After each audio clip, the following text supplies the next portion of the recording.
Hello students, welcome to School Quiz. My name is Pawan Gupta and I am your physics teacher. In this video, I am going to discuss class 10th electricity, resistors in series. So what is resistor in series?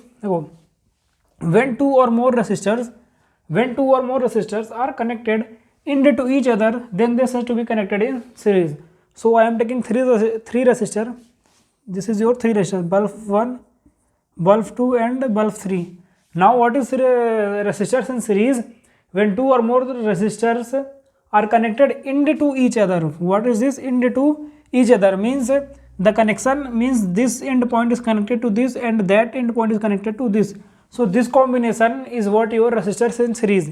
And we know that we represent a resistor like a zigzag line. Okay. So what is series combination? It is into each other. Okay, now this end is connected to this and this end is connected to this. Now what become it become like this. So this combination is what your resistors in series. Okay, now I am going to connect these resistors in a battery to complete the circuit. So these are connected to a battery to complete the circuit. This is a battery of V volt.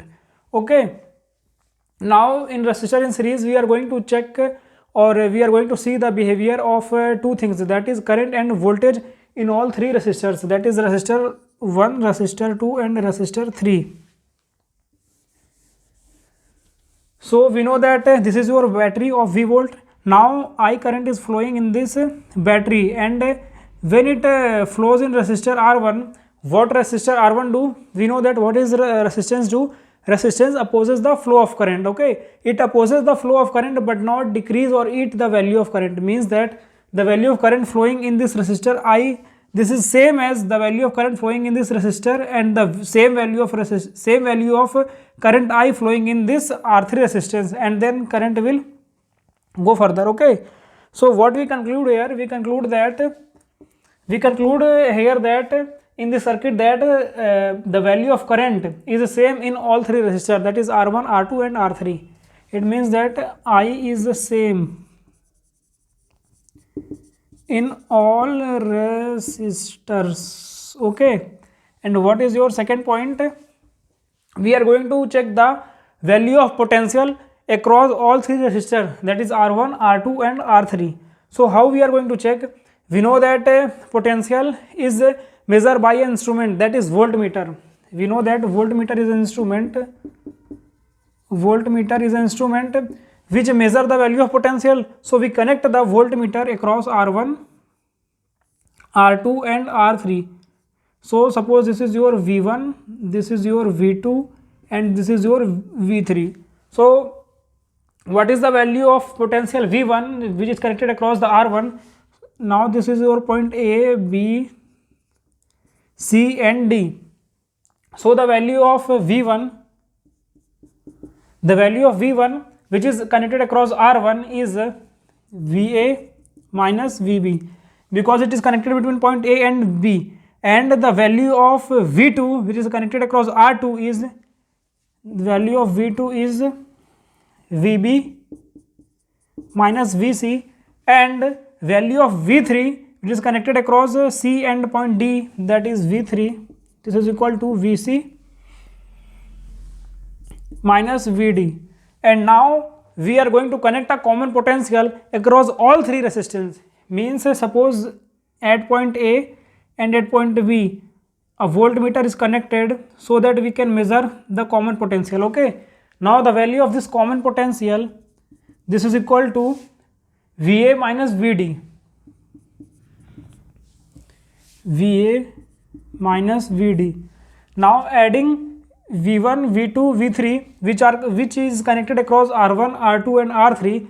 So the value of V1 plus V2 plus V3, this is equal to VA minus VB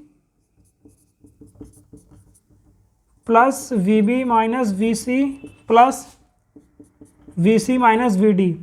So VB get cancelled, VC get cancelled. So the value of V1 plus V2 plus V3, this is equal to VA minus VD. It means that the value of V common potential is VA minus VD, and the value of V1, V2, V3, this is also Va minus Vd. It means that Vc, that is V common, is distributed among your all three resistance. Means it means that Vc, this is equal to V1, V2, V3.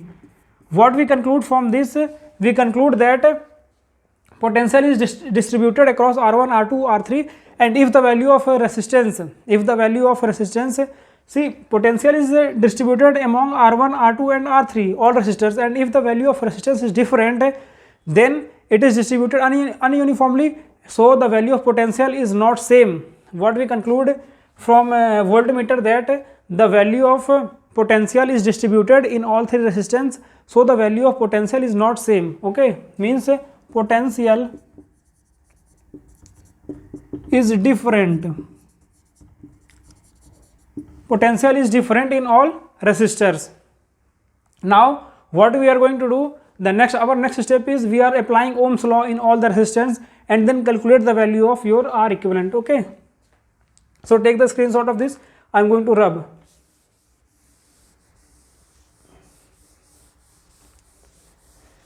In resistors in series and resistor in parallel, we are going to check only and only behavior of current and voltage and then apply Ohm's law. The two things which we are dealing in our resistors in series and resistors in parallel. Okay, so we conclude or we get the point that I is the same or current is the same in all resistors, and potential is different or potential is distributed in all the resistors. Now applying Ohm's law. So what is your Ohm's law? What is your Ohm's law? Ohm's law is V is equal to IR. Okay, now applying Ohm's law in R1, R2 and R3, what we will get? We get, this is V1, the value, this is V1, this is equal to I R1. We know that the value of current I is the same in all three resistance. So V1, this is equal to IR1, V2, this is equal to IR2, and V3, this is equal to IR3. Okay, now adding all three equation, V1, V2 plus V3, this is equal to R1 plus R2 plus R3. So V1 plus V2 plus V3, this is equal to what? V common, and this is equal to R1 plus R2 plus R3. Okay, and we know that what is Vc, V common, this is equal to I, that is current flowing in the circuit, and all the resistance R1, R2 and R3, that is R equivalent. Okay, so we can write I R equivalent in the place of Vi here.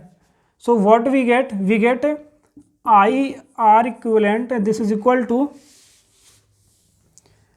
I R1 plus R2 plus R3. So I and I will get cancel, R equivalent, this is equal to R1 plus R2 plus R3. So this is all about your resistors in series.